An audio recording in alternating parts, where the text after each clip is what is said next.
Hello everyone, myself Akbar Patel, MMV instructor. Welcome to YouTube channel of Ahmad Abdullah Garib Private Industrial Training Institute. So today I am going to have the topic on electronic fuel injection.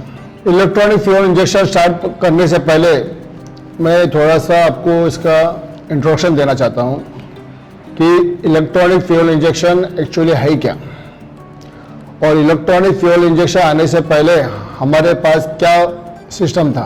हम सब जानते हैं कि हमारे पास दो type के engine है, एक को हम कहते हैं एसआई इंजन और दूसरे को बोलते हैं सीआई इंजन। एसआई इंजन यानी स्पार्क इग्निशन और सीआई इंजन यानी कंप्रेशन इग्निशन। अब स्पार्क इग्निशन जिसके अंदर पेट्रोल हो या सीएनजी हो या एलपीजी, ये स्पार्क इग्निशन में आता है, और सीआई इंजन के अंदर डीजल। अब हमको ये देखना है कि electronic fuel injection SI engine में और सीआई इंजन में कैसे चलता है। हम एसआई इंजन की तरफ ही चलते हैं आज ये टॉपिक को लेते हुए, electronic fuel injection SI engine.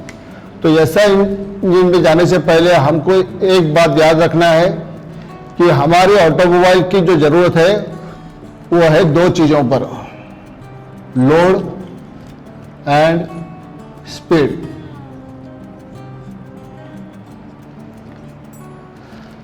ये जो हमारा रिक्वायरमेंट है लोड एंड स्पीड, ये इसका वेरिएशन होता है। अब देखेंगे कोई कार है जिसमें एक पैसेंजर बैठा है या एक ड्राइवर बैठा है या ट्रक्स है, तो वहाँ पर लोड की वेरिएशन होती रहती है। फिर स्पीड भी हमारा एक जैसा नहीं है, 0 से स्टार्ट होता है, कभी 80, कभी 100, कभी 200, कभी 20, कभी 40, जो भी है। तो ये दो वेरिएशन को किस तरह हम इसको ओवरकम करें, किस तरह इसको मतलब अचीव करें। तो आज चलते हैं हम स्पार्क इग्निशन के ऊपर इस इंजन में। तो ये इस इंजन के अंदर पहले जो सिस्टम था हमारे पास, यानी हमको तो पता है कि इसके अंदर जो जा रहा है इंजन के अंदर जो मिक्सर, वो था एयर प्लस फ्यूल। तो ये मिक्सर को हम कहाँ कंट्रोल कर रहे थे, कार्बोरेटर में कंट्रोल कर रहे थे, क्योंकि हमारे पास लोड और स्पीड अलग अलग है, तो हम ये कार्बोरेटर के जरिए इसको कंट्रोल कर रहे थे। आज जो हमारे पास जो सिस्टम है, जो लेटेस्ट टेक्नोलॉजी है, हमने उस कार्बोरेटर को हटाकर इलेक्ट्रॉनिक फ्यूल इंजेक्शन में लेके आए। अब इलेक्ट्रॉनिक फ्यूल इंजेक्शन आने के बाद जो काम हमारा यहाँ कार्बोरेटर कर रहा था, वो काम अब इलेक्ट्रॉनिक फ्यूल इंजेक्शन कैसे करता है, और इलेक्ट्रॉनिक फ्यूल इंजेक्शन के अंदर क्या क्या चीज़ों की ज़रूरत पड़ती है।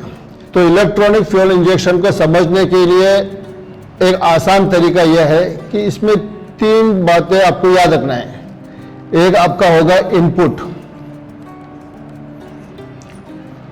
दूसरा होगा कंट्रोल, जिसे हम अपनी जबान में इलेक्ट्रॉनिक फ्यूल इंजेक्शन की जबान में कहते हैं ECM या ECU।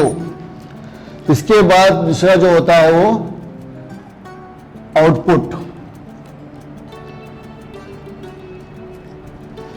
अब इनपुट, जैसे मैंने पहले बताया था कि आपको लोड और स्पीड का इंफॉर्मेशन चाहिए, तो वो कार्बोरेटर सेटिंग कर रहा था। अब यहाँ पर जो इनपुट आप देंगे वो ECM के अंदर प्री प्रोग्राम किया हुआ है, और यहाँ से जो प्रोग्राम किया हुआ है वो एक्चुएटर ने आउटपुट को ऑपरेट करेगा। अब इनपुट को हम क्या बोलते हैं, सिंपल से लैंग्वेज में उसको कहते हैं हम सेंसर।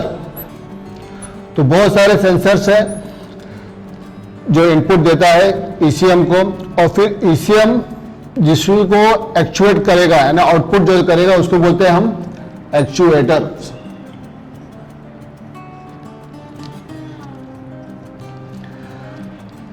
तो हम बात करेंगे इनपुट की। तो ये आसान सा तरीका है समझने के लिए कि 3 बातें हमको याद रखना है इलेक्ट्रॉनिक फ्यूल इंजेक्शन के अंदर, कि इनपुट कहाँ से ले रहे हैं, ECM को दे रहे हैं, और ECM किसको ऑपरेट कर रहा है, एक्चुएटर को। तो नेक्स्ट क्लास में हम ट्राई करेंगे कि इनपुट सेंसर को कवर करने की, कि कितने इनपुट सेंसर्स है जो इंफॉर्मेशन ECM को दे रहा है। तो होप आपको अभी तक यहाँ फ्यूल इंजेक्शन के बारे में थोड़ा सा नॉलेज आ गया होगा। आई होप आज का सेशन आपको पसंद आया होगा और समझ में आ गया होगा। तो इसे ज़्यादा से ज़्यादा शेयर करें। अगर आपने हमारे चैनल को सब्सक्राइब नहीं किया है तो सब्सक्राइब कर लें और बेल आइकन को प्रेस कर लें। मिलते हैं नेक्स्ट वीडियो में। Thank you.